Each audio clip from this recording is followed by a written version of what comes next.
Olá pessoal, tudo bem? Esse é o nosso Meditando em Deus e nós estamos numa série de estudos sobre a família.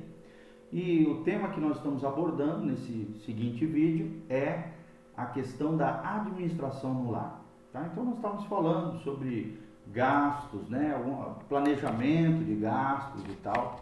Falamos, né, sobre algumas coisas muito importantes, as despesas da família, projeção mensal, quais são os gastos indispensáveis, quais são os gastos necessários, os gastos possíveis, os gastos supérfluos. Você pode encontrar isso, né, sobre essa temática da administração do lar no vídeo anterior, onde nós explicamos detalhadamente o que é cada uma dessas coisas, ok? Agora nós vamos continuar falando sobre esse planejamento de gastos. A primeira coisa que você precisa entender é que existem gastos que são fixos e que precisam ser organizados dentro da administração financeira das nossas casas. Quais são esses gastos fixos, por exemplo? O gás, né? O gás é um elemento essencial hoje no mundo moderno. A luz, a conta de luz, os impostos que você tem que pagar obrigatoriamente, o aluguel, etc., o financiamento da casa, né? As prestações que você assumiu e, no nosso caso, nós que somos cristãos, o dízimo também. É uma parte essencial da nossa vida financeira como família cristã. Esse dinheiro é o primeiro que deve ser separado e guardado no envelope até que os pagamentos sejam efetuados. Não deverá ser mexido em hipótese nenhuma para qualquer outra finalidade. Né? Está destinado a cobrir a dívida mensal de serviços que a família tem, porque são elementos básicos, necessários. É uma questão de sobrevivência da família e do bem-estar do lar e do casal. Segundo destaque é a questão da alimentação e da higiene, né? Uma forma eficiente de administrar esse dinheiro, uma vez que esteja determinado o montante, ou seja, o valor que é separado para alimentação e higiene, é dividi-lo pelas 4 semanas e meia que tem todo o mês. Colocá-lo talvez em 5 envelopes separadinhos para que seja organizado todo o recurso que será usado para alimentação e higiene, né, pessoal de todos os membros da família. Cada semana será utilizado o dinheiro destinado para aquele fim. É melhor também, para que não falte nada, e não seja o dinheiro da semana seguinte usado de maneira indevida. É melhor jejuar um dia por semana do que 4 ao final do mês, sem dúvida nenhuma, ou ainda entrar em dívidas é muito pior. Então, são elementos necessários, alimentação, higiene pessoal, um dinheirinho que você pode deixar separado semanalmente para que não haja situação mais difícil, né, se enfrentar como família. Os alimentos não perecíveis e os artigos de beleza, né, limpeza e higiene podem ser comprados a cada semana ou uma vez por mês, né, naquele ranchão familiar, de acordo com o recebimento do salário e esse ajuntamento de recursos que a família dispõe, tá ok? Outros gastos são chamados de gastos eventuais, por exemplo, passagens, né, utilidades do dia a dia, livros, remédios, presentes ou roupas finas, né? São coisas que não são tão importantes quanto esses gastos fixos, a alimentação e a higiene. O dinheiro de passagens também deverá ser calculado de forma exata, não aproximada, para que não falte ao longo do mês e colocado em um envelope separado. Os outros gastos também serão administrados de acordo com as necessidades mensais da família. Okay? Então, o dinheiro deve ser guardado em um envelope separado. É necessária a separação e a organização de todos os recursos da família, para que haja uma boa administração do lar, tá? Agora, outro tema muito importante são os gastos necessários e possíveis.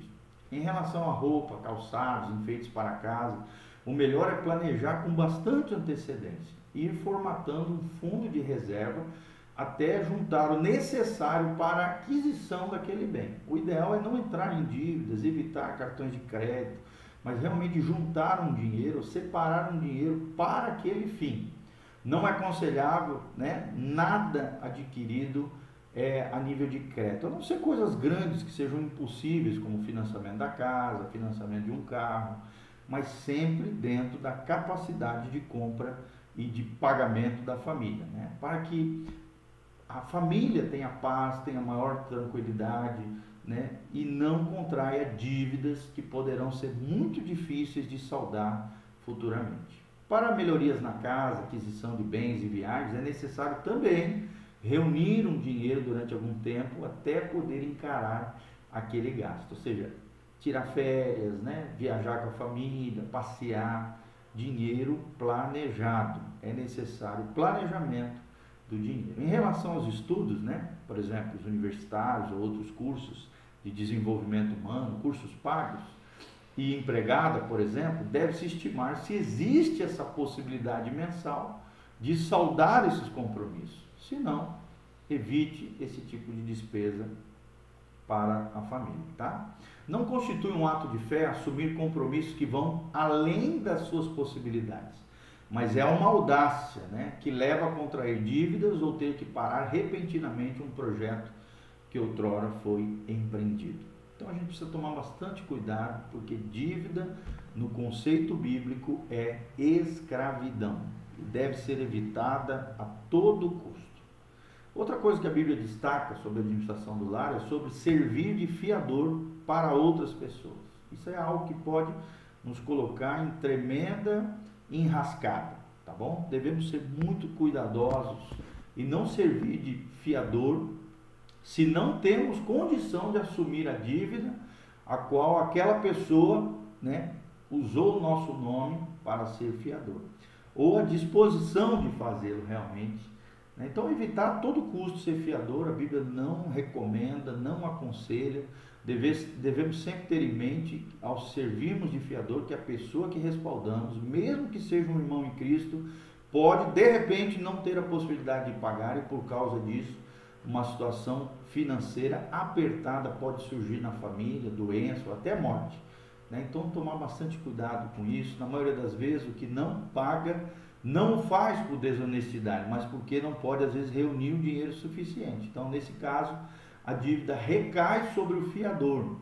E quando se inicia uma ação judicial, é porque a dívida já cresceu demais, já embolou, né? Aquela dívida se tornou uma bola de neve, e a pessoa que deveria pagá-la se declara insolvente, incapaz, né?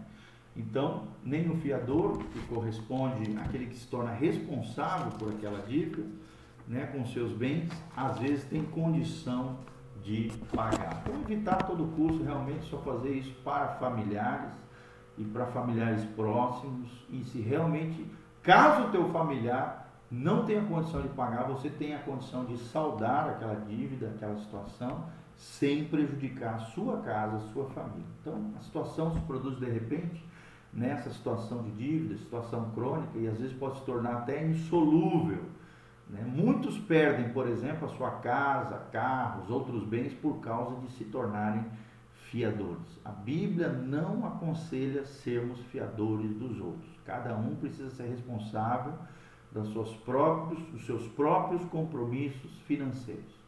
O sistema econômico mundial atual faz com que esse tipo de situação seja muito perigoso. Tomemos, por exemplo, uma garantia de aluguel de uma casa por 2 anos, né? Se o inquilino, por exemplo, não paga, não apenas os valores dos aluguéis mensais se acumulam, mas ainda esses valores incidem juros, correção monetária, por causa da desvalorização da moeda. Então, tudo isso faz com que a dívida cresça como uma bola de neve, e em termos práticos esse valor pode chegar até uma alta porcentagem do valor da propriedade dada em garantia, o que torna às vezes obrigatória a sua venda. O cara perde o carro, perde a casa, porque se meteu em ser fiador de alguém. Então, raramente o fiador tem dinheiro para cobrir a dívida sem mexer na própria propriedade.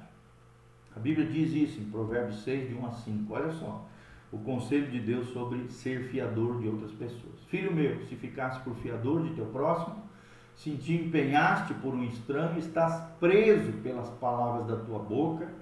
Faze isto agora, filho meu, e livra-te, pois já caístes nas mãos do teu próximo. Vai, humilha-te, importuna o teu próximo, não dê sono aos teus olhos, nem adormecimento às tuas pálpebras. Livra-te como a gazela da mão do caçador.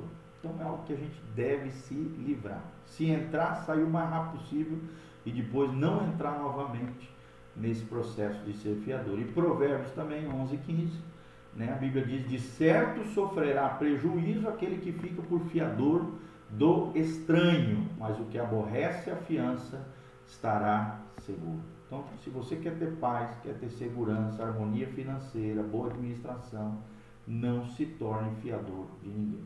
Se você já assumiu essa responsabilidade de ser fiador de alguém, assegure-se de que ele pague pontualmente a sua dívida, né? Ou você mesmo vai pagar mensalmente essa situação. É infinitamente mais barato do que perder uma propriedade, um bem, porque essa dívida do outro acabou se embolando e acabou gerando todo esse transtorno familiar. Então é uma coisa que dá muita dor de cabeça, tá bom? Logo em seguida vamos estar falando sobre as tarefas domésticas.